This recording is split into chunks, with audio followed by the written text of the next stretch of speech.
Hi again. Today is May 16th. Today's the 120th day of the legislative session. We're going to be hearing and confirming the governor's appointees to boards and commissions today. But I also wanted to take this opportunity to talk a little bit about the oil and gas tax credit bill that the Senate passed on Monday, May 15th. Now, this is the third time that we've been talking about the subject of royalty today, and royalty plays into that tax credit bill.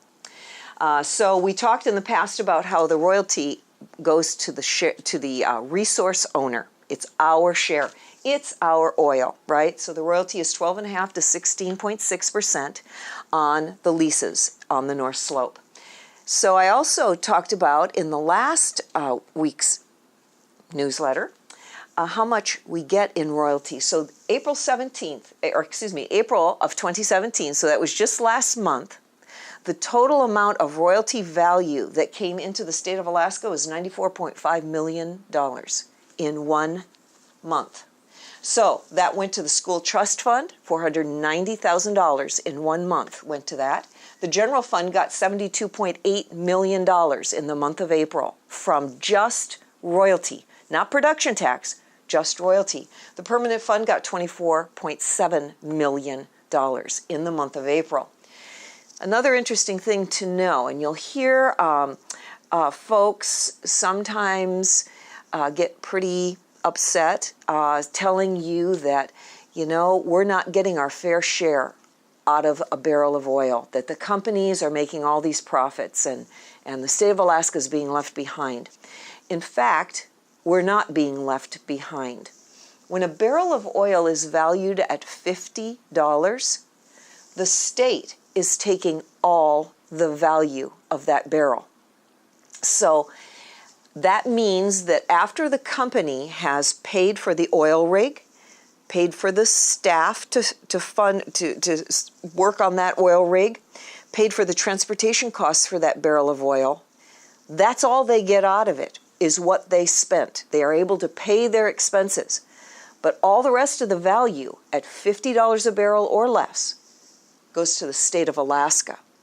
Today's prices, the West Texas price for a barrel of oil is $48.80. That's the value of a barrel of oil in West Texas. They're kind of a clearing place for U.S. oil. On the international market, a barrel of oil is selling for $51.79 today. So our North Slope crude kind of sells between that. So today we're right about $50 a barrel. So the state of Alaska is actually taking all of the value today in property taxes, royalty, production taxes, and corporate income taxes. So to HB 111, the Senate's version, this is again the oil and gas tax credit bill that was passed on Monday, May 15th. That bill ends the cash subsidies that were put in place in 2003 and 2007, the most recently being during a tax structure that's commonly known as ACEs. So legislators that were here wanted to incentivize, encourage more production. And so they put into place subsidies for production and also just exploration work that would give the companies cash. So maybe they'd build an airport and the state of Alaska agreed to give them cash to pay them back for expenditures on that airport.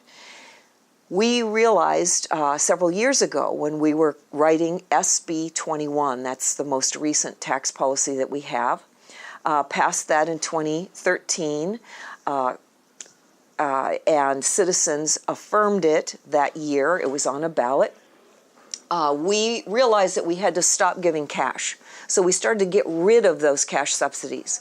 Then last year we passed another bill that got rid of all the cash subsidies in Cook Inlet for that gas and oil exploration.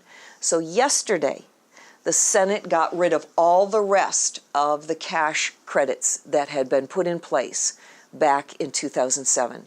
So there is no more cash subsidies for oil and gas development across the state of Alaska. So that's good news. I know citizens have had a lot of concern about that. The other thing that House Bill 111, Senate version, did is it put in place and firmed up a 4% production tax. That's been kind of a loosey-goosey for the past few years since ACES, but we've firmed it up now. So again, citizens were concerned about that. The Senate was focused on three particular elements. How does our tax policy affect Alaska families, Alaska businesses, and Alaska jobs? We want to make sure that Alaska is open for business. So the Senate version of House Bill 111 balances private sector, businesses, jobs, and our families against our state treasury.